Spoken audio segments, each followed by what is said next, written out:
Well, hello there, YouTube, and welcome to Sunday, the 12th of November.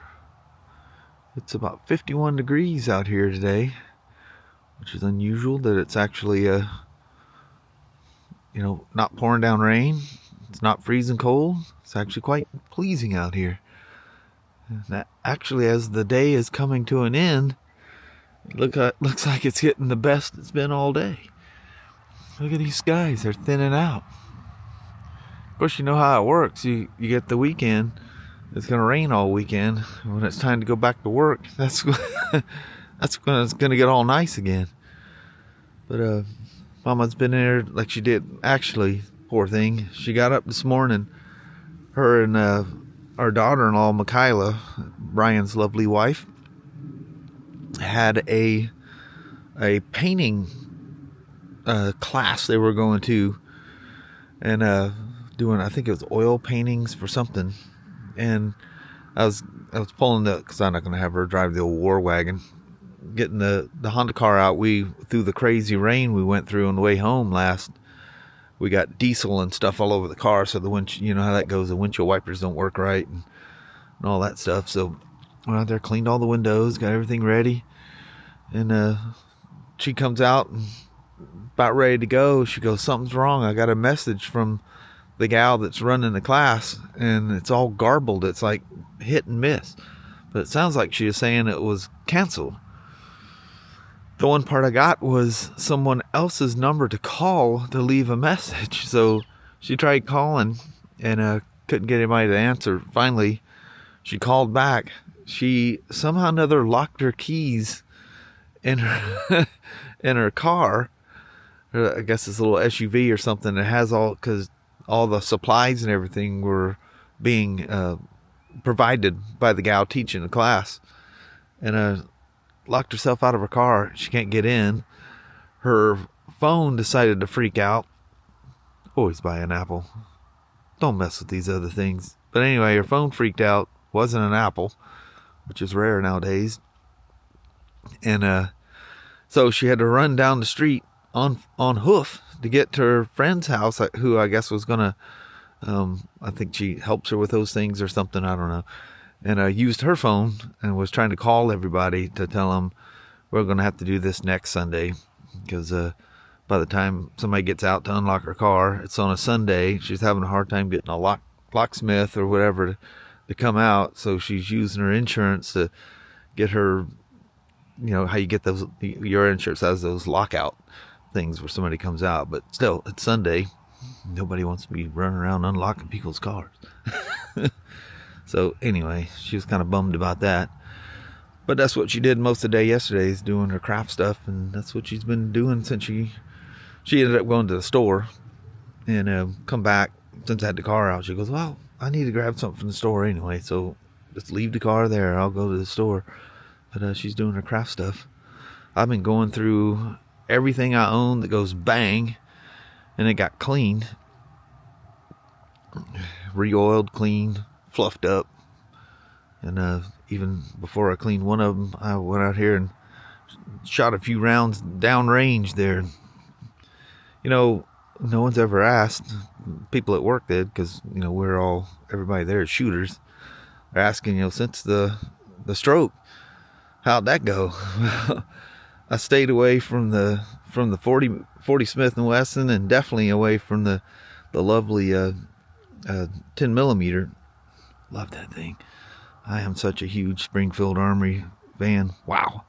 Anyway, that's what came out here and played around with, was the Hellcat Pro. And anyway, I was a little rough at first, after that happened, because I was going through some weird periods there. But yeah, back to my old self.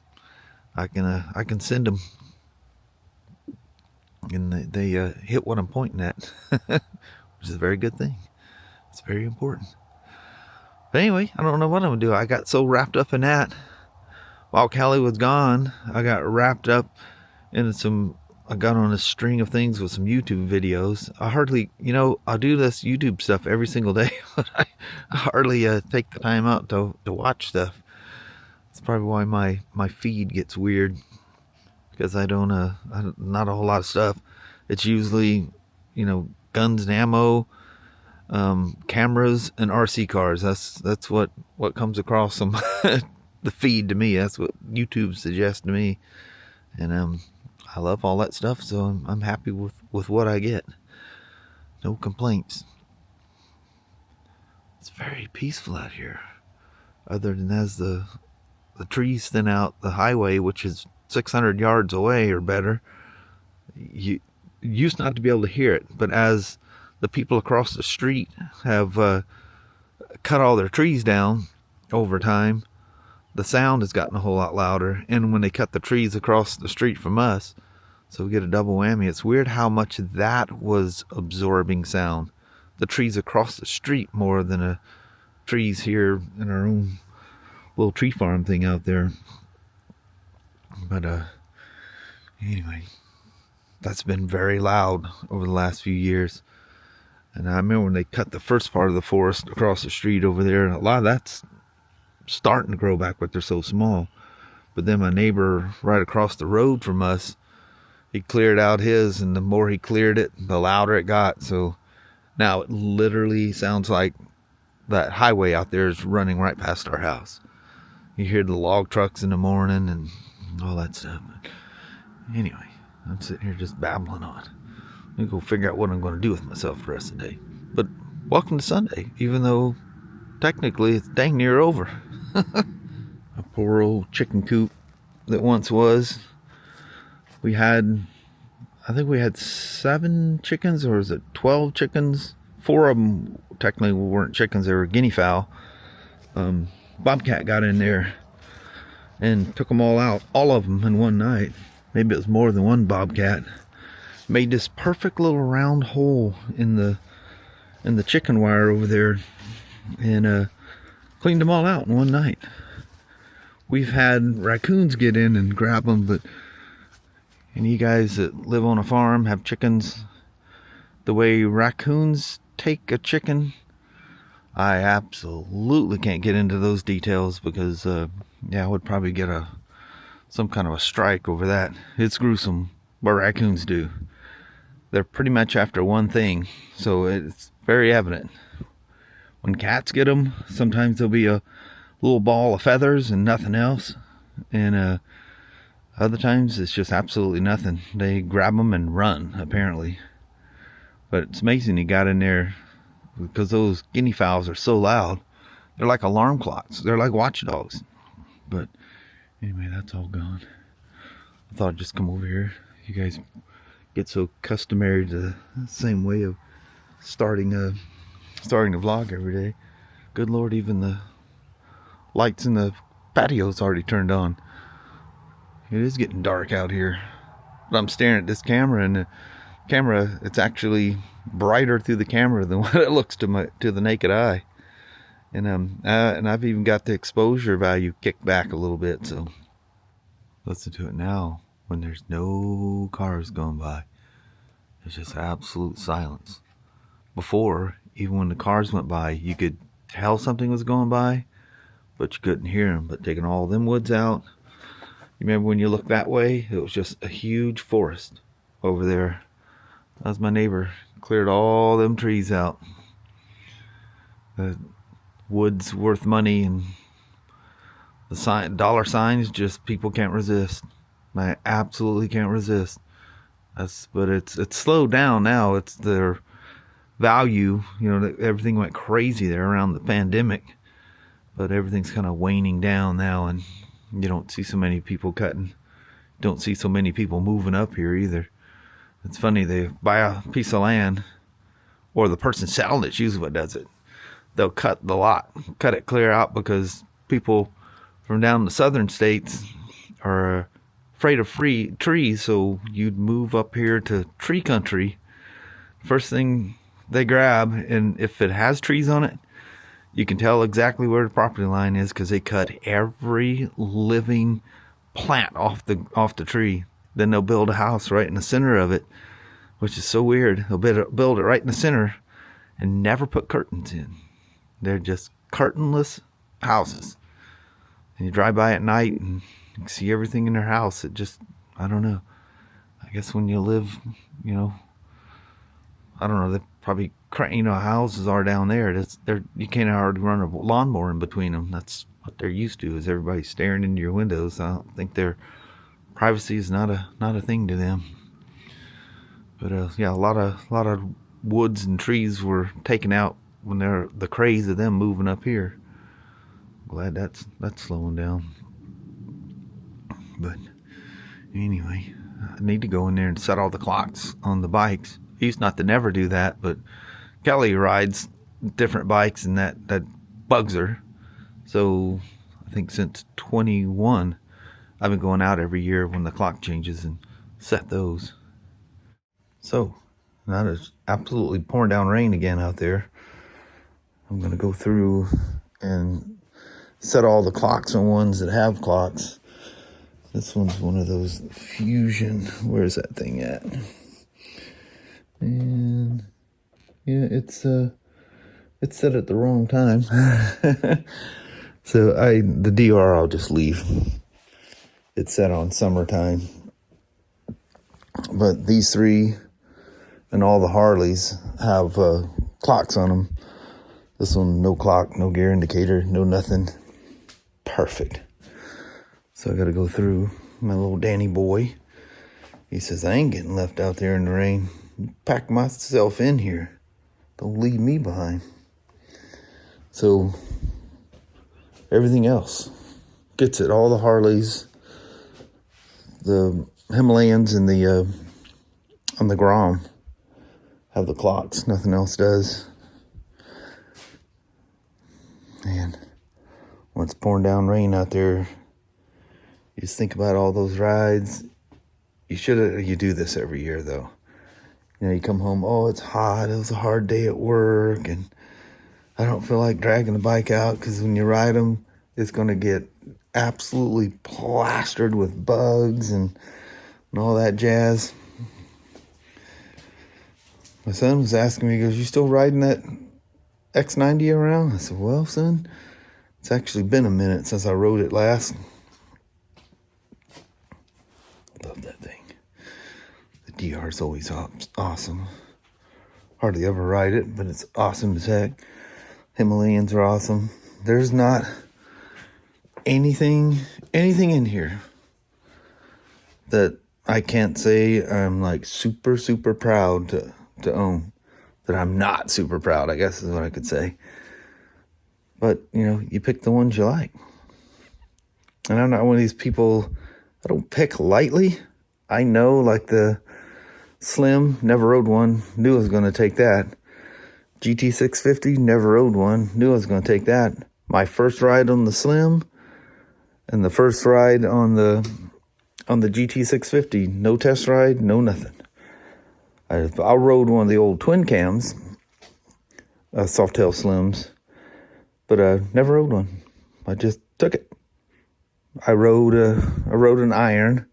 I knew what the Road King was going to be like, because I rode the 2019 for 6 days in Texas in 2019.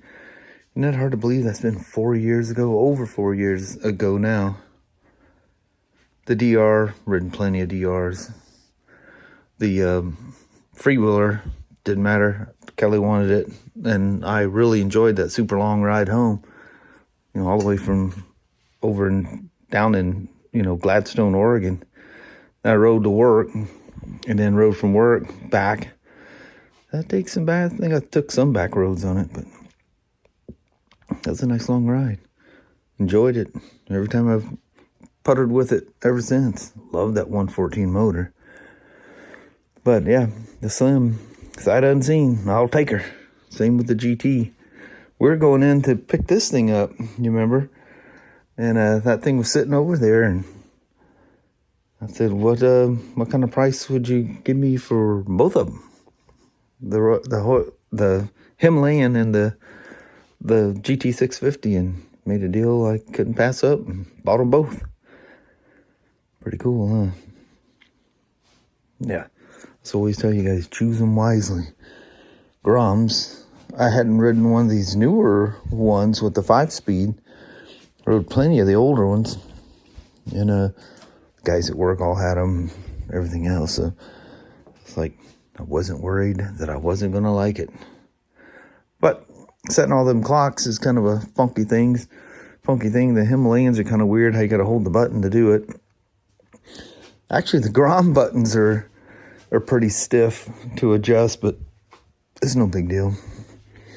The Harleys are super, super simple with their, you're just using the selector switch going through your different modes you have. You just push and hold and click through the times and get it set. But you got AM and PM on Harleys. You got to remember that. I don't think the iron does. I think the iron's just, you either have military time or 12-hour time. You're on the motorcycle. I think you have a pretty good idea what the heck the time of the day it is. Although when it's rainy and stuff out there, it gets so dang dark, you don't really know. But anyway, everything's, been filled in their last rides. Everything's got treated fuel. So they're all good for the winter. Check tire pressures every once in a while, like I always do. Now, I usually don't until, first time we go for a ride, I'll pull them out and check tire pressure on them. It's been so long since we rode Flirty. The tags have expired, and I haven't come out and put the tabs on it. Ordered them up, came in the mail. And that's dangerous when you do that, because it can get left somewhere and you go, oh, it's time to ride. Oh, I got those. Where's that letter? But we put things in a safe place. Anyway, let me tackle this, and we'll get with little mama and have a goodbye. How about that? Call her a day. And sit down and spend some time with my gals. Well, hello there, YouTube. Daggum rain's back. Mm-hmm. You only get those little breaks just enough that it starts getting pretty out there, and she comes right back. Dang it. Yeah. That's the way it is this time of year. Mm-hmm. Wearing that El Nino. This year, we're going to have a wetter and warmer winter than normal. Much wetter than normal. Lovely, huh? Yeah. So it's going to be a lot of this.